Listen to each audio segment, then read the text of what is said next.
मेरे चैनल में आपका बहुत बहुत स्वागत है। आज से हम लूसेंट सामान्य विज्ञान को करेंगे इस वाले चैनल में, और इसके साथ साथ मैं आपको मैथ के जो भी टॉपिक है, लाभ हानि, मेंसुरेशन, तो ये सब मैं 8वीं क्लास की उस एनसीईआरटी से कराऊंगी, ताकि आपको जो भी कंपटीशन में, जो भी ग्रुप डी में, तो उसी में से आपको आ जाएगा। यदि आपने एनसीईआरटी कर ली 8वीं की, तो आपको जो भी इसमें मैथ के जो टॉपिक है उसको करने में आसानी होगी। तो इसमें आपको मैं पूरी बुक कराऊंगी इसकी सामान्य विज्ञान की। तो आज से हम शुरू करते हैं भारत का इतिहास। उत्तर में हिमालय से लेकर दक्षिण में समुद्र तक फैला उस महाद्वीप भारत के नाम से क्या जाना जाता है। मतलब हिमालय से लेकर और जो दक्षिण तक का जो भी ये समुद्र फैला हुआ है, तो इसको हम भारतवर्ष कहते हैं। अब यदि हम कहें कि महाकाव्य पुराणों के अनुसार जो भारतवर्ष उसको भारत का देश भी कहा जाता था, और यहाँ के जो निवासियों को भारतीय, जो भी यहाँ पर भारत में रहने वाले, उनको भारतीय बोलते थे, या उसको भारत की संतान कहा जाता था। यूनानियों ने भारत को इंडिया, मतलब यूनानियों ने क्या बोला, यूनानियों ने भारत को इंडिया बोला, यूनानियों ने भारत को इंडिया बोला। और मध्यकालीन जो मुस्लिम इतिहासकारों ने हिंद और हिंदुस्तान के नाम से संबोधित किया। मतलब कहाँ से फैला हुआ है, वो हिमालय से लेकर दक्षिण समुद्र तट तक फैला है भारतवर्ष। इस महाकाव्य पुराण के अनुसार भारतवर्ष बोला जाता है, ये भारत का देश बोला जाता है। और यदि हम इसमें देखें कि यूनानियों ने भारत को इंडिया बोला, और मध्यकालीन जो मुसलमानों ने उनको हिंद या हिंदुस्तान के नाम से संबोधित किया।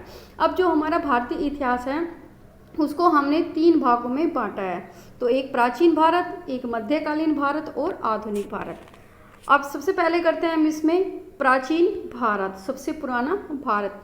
अब प्राचीन जो भारतीय इतिहास के स्रोत मतलब कहाँ से हम पता लगा सकते हैं कि ये जो प्राचीन भारत है कि उस टाइम में क्या था, प्राचीन भारत से हमें क्या क्या चीज़ें मिली, किस चीज़ों से हम बता सकते हैं कि ये जो घटना है प्राचीन भारत से संबंधित है। और जो प्राचीन जो भारतीय इतिहास के विषय में जानकारी हमको 4 सूत्रों से मिलती है। एक तो धर्म ग्रंथ, जो भी धर्म ग्रंथ होते हैं, फिर ऐतिहासिक ग्रंथ, विदेशियों का विवरण और पुरातत्व संबंधित साक्ष्य, मतलब जो भी एविडेंस, मतलब धर्म ग्रंथ से, ऐतिहासिक ग्रंथ से, विदेशियों के विवरण से और पुरातत्व संबंधित साक्ष्य से।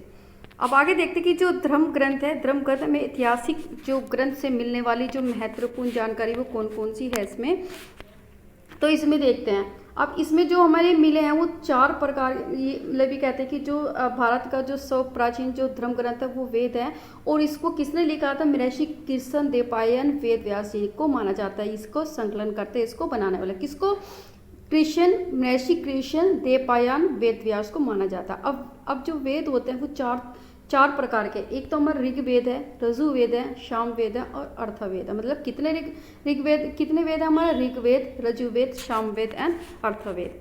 अब जो ऋग्वेद है हमारा, तो ऋचाओं के अनुसार जो भी संरचना है उसको एक क्रमबद्ध, एक सही तरीके से ज्ञान के संकलन को हम ऋग्वेद कहते हैं। जो भी ऋचाओं का मतलब जो भी उनकी संरचना, उनको हम एक क्रम में उसको जब ज्ञान को एकत्रित करते हैं तो उसको हम ऋग्वेद कहा जाता है। इसमें हम 10 मंडल है, किसमें, ऋग्वेद में 10 मंडल है और 1028 सूत्र है। और बाल खिल्य पाठ में 11 सूत्रों सहित है और 10,462 इसमें ऋचाएँ हैं। इस वेद में ऋचाओं के पढ़ने वाले ऋषि को होतु कहते हैं। मतलब जो भी ये ऋचाएँ पढ़ते थे तो उनको ऋषि को होतु बोलते थे। क्या बोलते थे, होतु बोलते थे। इन वेद में आर्य को राजनीतिक प्रणाली एवं इतिहास के बारे में जानकारी मिलती है इनसे। अब आगे है इसमें कि जो इसमें विश्वामित्र थे उनके द्वारा रचित तीसरे मंडल में सूर्य देवता सावित्री और समर्पित किसको, प्रसिद्ध गायत्री मंत्र हैं, जिसमें 9वें मंडल में देवताएं सोम का उल्लेख है। किसमें, मतलब जो इसके विश्वामित्र द्वारा रचित जो ऋग्वेद है, तीसरे मंडल में सूर्य देवता सावित्री को समर्पित गायत्री मंत्र है। किसमें, तीसरे में पूछा जाता है एग्जाम में कि जो तीसरे मंडल में ऋग्वेद में क्या है, वो गायत्री मंत्र है।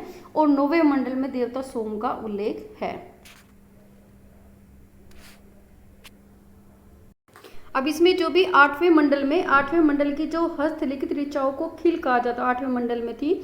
फिर हमारे ये चाक्षुष वर्ण समाज की कल्पना का जो आदि जो स्रोत है ऋग्वेद के 10वें मंडल से वर्णित पुरुष सूत्र से है, जिसके अनुसार 4 वर्ण थे, ब्राह्मण, क्षत्रिय, वैश्य और शूद्र। और आदि जो पुरुष होते थे ब्रह्मा के क्रमश मुख्य, मतलब ये मुख्य से मुख्य मतलब ब्रह्मा से हुए, बुझाऊ से कौन हुए, हमारे क्षत्रिय हुए, और जंगाओं से हमारे वैश्य हुए, और शूद्र किससे हुए थे, हमारे चरणों से हुए थे। मतलब ब्राह्मण मुख से, और क्षत्रिय बुझाऊ से, एंड वैश्य हमारे जंगाओं से, और जो शूद्र होते थे चरणों से। इसीलिए उनको ज़्यादा शूद्र से लोग बाग क्या करते थे, भेदभाव करते थे कि वो तो चरणों से ही मतलब उत्पन्न हुआ है। अब इसमें आ गया है कि जो धर्म सूत्र 4 प्रमुख जातियों की स्थिति है, व्यवसायों के अनुसार जो भी दायित्व होते हैं, कर्तव्य होते हैं और उसके विशेषाधिकारों से स्पष्ट विभेद करता है। जो भी धर्म सूत्र के अनुसार जो भी जाते हैं, व्यवसाय में होता है कि जो भी हमारे क्षत्रिय होंगे, दायित्व जिनको भी हमें सौंपे जाते हैं, कर्तव्य जो लड़ना, देश की रक्षा करना, विशेषाधिकार ब्राह्मणों को होते थे। ठीक है, आगे देखते हैं कि जो वामना अवतार जो आते हैं, वामना जो अवतार के 3 पगों की आख्यान प्राचीन स्रोत हमारे ऋग्वेद से मिलती है। पूछा जा सकता है एग्जाम में कि जो वामना अवतार थे उनके 3 पग की आख्यान व्याख्या कहाँ पे की गई, तो ये हमारे ऋग्वेद में क्या है, ऋग्वेद में इंद्र के लिए 250 और अग्नि के लिए 200 ऋचाओं की रचना की गई थी। कि मतलब इंद्र के लिए 250 और अग्नि के लिए 200। और प्राचीन जो इतिहास के साधन के रूप में वैदिक जो साथी थे, ऋग्वेद के बाद सरस्वत ब्राह्मण का स्थान है। अब आता है अर्थवेद, मतलब ये हमारा ऋग्वेद खत्म होता है, अब हमारा था यजुर्वेद। अब जो यजुर्वेद थे वो सहस्वर पाठ के मंत्रों और बलि के समय अनुपालन करने के लिए नियमों के संकलन यजुर्वेद कहलाते हैं। फिर इसमें बलि के बारे में और मंत्रों का उच्चारण, और पाठकर्ताओं को अर्थव्यू कहते थे। क्या कहते हैं इसको, अर्थव्यू कहते थे। अब यह एक वेद है जिसमें गद पद दोनों होता है। पूछा जा सकता है गद पद में कौन से वेद है, इसकी तीनों में से ऋग्वेद, यजुर्वेद, सामवेद और अथर्ववेद, तो ये यजुर्वेद में। ठीक है, फिर हमारे सामवेद, सामवेद में क्या होता है कि जो भी हमारा जो गाई जाने वाली जो भी ऋचाओं का संकलन है, इसमें जो भी गाई जाती थी, और पाठ्यकर्ताओं को उत्तरातु कहते हैं। इसे हम भारतवर्ष संगीत का जनक भी बोलते हैं। तो इसमें यह है हमारा सामवेद। अब जो हमारा अर्थवेद क्या था, अर्थवेद में हमारा था ऋषि जो रचित थे। इस वेद में हमारा रोग निवारण से संबंधित तंत्र मत, जादू टोना, साप वशीकरण, आशीर्वाद, स्तुति, प्रायश्चित, औषधि और अनुसंधान, विवाह, प्रेम और राजकर्म, मातृभूमि और माथ में आदि विविध विषयों से संबद्ध मंत्र है इसमें। और सामान्य मनुष्य के विचार, विश्वास, अंधविश्वास आदि का सब में इसमें हमारा वर्णन किया गया। अर्थवेद तो जादू टोनों से रिलेटिव है, रोग निवारण से संबंधित है, स्तुति, प्रायश्चित करना, औषधि, अनुसंधान, विवाह, प्रेम, राजकर्म, मातृभूमि, महाकाव्य, ये सब हमारे अर्थवेद से रिलेटिव है। अब इसमें क्या थी, सभा और समिति को प्रजापति की 2 पुत्र कहा जाता है। सभा और समिति को क्या बोला जाता, 2 पुत्र कहा जाता था। सबसे प्राचीन वेद कौन सा, ऋग्वेद है। और सबसे बाद में जो वेद माना जाता है उसको अर्थवेद। सबसे पहले ऋग्वेद, फिर साम, मतलब ये होगा ऋग्वेद, यजुर्वेद, सामवेद, अर्थवेद। सबसे पहला ऋग्वेद और सबसे आखिरी था अर्थवेद। अब वेदों को भलीभांति समझने के लिए 6 वेदागों की रचना की गई। शिक्षा, ज्योतिषी, कल्प, व्याकरण और निरुक्त और छंद। कितने इसमें किया गया, 6। हमारा शिक्षा है, अब ज्योतिषी है, कल्प है, व्याकरण है, निरुक्त है और छंद है। आगे देखते हैं इसमें जो भारतीय जो इतिहासकारों, भारतीय ऐतिहासिक जो कथाओं का सबसे अच्छा जो क्रमबद्ध विवरण हमें पुराणों से मिलता है। जो भी हमारी जो भारतीय इतिहास की जो भी कथा है उसके बारे में की गई है तो पुराणों से हमें मिलता है। इसके रचयिता लोमहर्ष और जो पुत्र थे वो उग्रश्रवा माने जाते हैं। रचयिता रोमहर्ष और पुत्र माने जाते हैं उग्रश्रवा माने जाते हैं। इनकी जो संख्या 18 है और जिसमें केवल 5 है, मत्स्य, वायु, विष्णु, ब्रह्मण और भागवत में ही राजाओं की वंशावली पाई जाती है। इनमें पुराणों में जो मत्स्य पुराण सबसे प्राचीन और प्रमाणित है।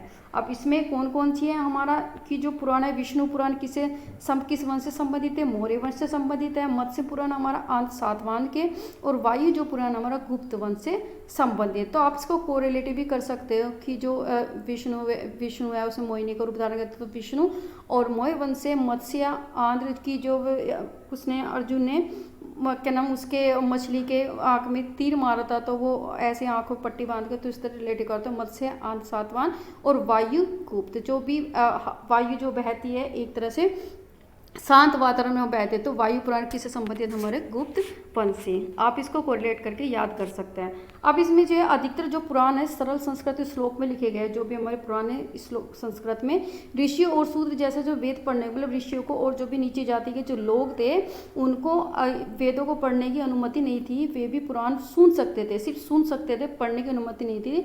पुराणों का जो पाठ पुजारी मंदिरों में करते थे जो ब्राह्मण से रिलेटेड थे। और स्मृति जो ग्रंथों में सबसे प्राचीन और जो प्रामाणिक जो मन स्मृति माने जाते हैं। यह हमारे सुख काल और मानव मानक ग्रंथ है, मतलब सुकाल से का मानक ग्रंथ है। नारद स्मृति गुप्त युग के विशेष में जानकारी मिलती है इसकी, नारद स्मृति की गुप्त युग में।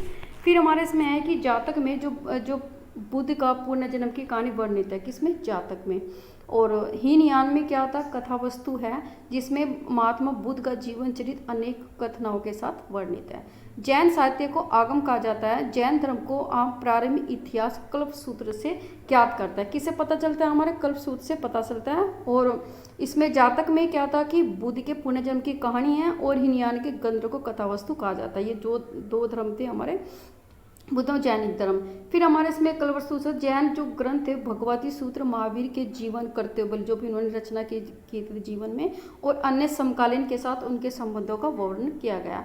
जो अर्थशास्त्र है उसके लेखक को चाणक्य बोला जाता है, जिसको हम कौटिल्य विष्णुगुप्त कहते हैं। इसमें क्या था कि 15 अधिकरणों एवं 180 प्रकरणों में विभाजित है, और मौर्यकालीन इतिहास की जानकारी इससे मिलती है। जो चंद्रगुप्त इसमें था तो उसके क्या थे, ये मंत्री थे। तो कौन से थे, मतलब ये काफ़ी क्वेश्चन पूछा जाता था कि अर्थशास्त्र के लेखक किसको, चाणक्य और कौटिल्य विष्णुगुप्त से, और किससे रिलेटिव था, ये हमारे मौर्यकालीन इतिहास से संबंधित था। फिर हमारे इसमें थे कि संस्कृत साहित्य में ऐतिहासिक घटनाओं को क्रमबद्ध लिखने का सर्वप्रथम प्रयास किसने किया था, कल्याण ने किया था। Very important question. और जो कल्याण के द्वारा एक रचित पुस्तक थी राजतंत्रगिनी, और जिसका संबंध कश्मीर के इतिहास से है। दूसरा इसमें जो क्वेश्चन है हमारा, अरबों की सिंध की विजय का जो वर्तमान चचनामा में मिलता है हमें, और जो किसने लिखा था, अली अहमद ने लिखा था। किसने, अली अहमद। आप कोरिलेट कर सकते, अली अहमद और अरबों का सिंध, और किसमें, चंचनामा में। फिर हमारा अष्टाध्यायी संस्कृत भाषा के व्याकरण की सबसे पहली बुक है जिसको प्राणी ने लिखा था। किसने, प्राणी ने लिखा था। मैं आपको इंपॉर्टेंट क्वेश्चन साथ साथ बताती चली जाऊंगी। इसमें मौर्य के पहले का इतिहास था, मौर्य काल के, और मौर्य युग की राजनीतिक अवस्था की जानकारी मिलती है कि उस टाइम जो मौर्य लोगों ने किस तरह से अपना राजपाट चलाया, तो किस तरह की मतलब कंडीशन थी, किस तरह से उन्होंने अपना जानकारी मिलती है वहाँ से। फिर हमारा एक कल्याण की जो गार्गी संहिता, कल्याण की कौन थी, गार्गी संहिता, उसमें ज्योतिषी ग्रंथ है, लेकिन फिर भी उसमें भारत में होने वाले जो यवन ने आक्रमण किया था उसका भी उल्लेख है। फिर हमारा इसमें पतंजलि क्या था, ये हमारा पुष्यमित्र सुख के पुरोहित थे, और इसका जो महाभाष्य ने सुग्रो के इतिहास का इसमें पता चलता है। अब आगे जो भी हमारे विदेशी यात्रा से मिलने वाली प्रमुख जानकारी उसको मैं नेक्स्ट वीडियो में करूँगी, और ज़्यादा ज़्यादा मैं आपको डेली इसकी क्या नाम वीडियो आपको प्रोवाइड हो जाएगी। तो आप मुझे मोटिवेशन कीजिए और अपने दोस्तों के साथ ही चैनल को सब्सक्राइब करें ताकि मैं आगे वीडियो कंटिन्यू कर सकूँ, ठीक है। तो इसके साथ साथ मैं आपको मैथ के टॉपिक भी कराऊंगी जो भी हमारा ग्रुप डी से रिलेटेड है। तो आपके लिए इस वीडियो को देखने के लिए आपको बहुत बहुत धन्यवाद। तो मिलते हैं आपको अगले वीडियो में, तब तक के लिए अपना ध्यान रखें।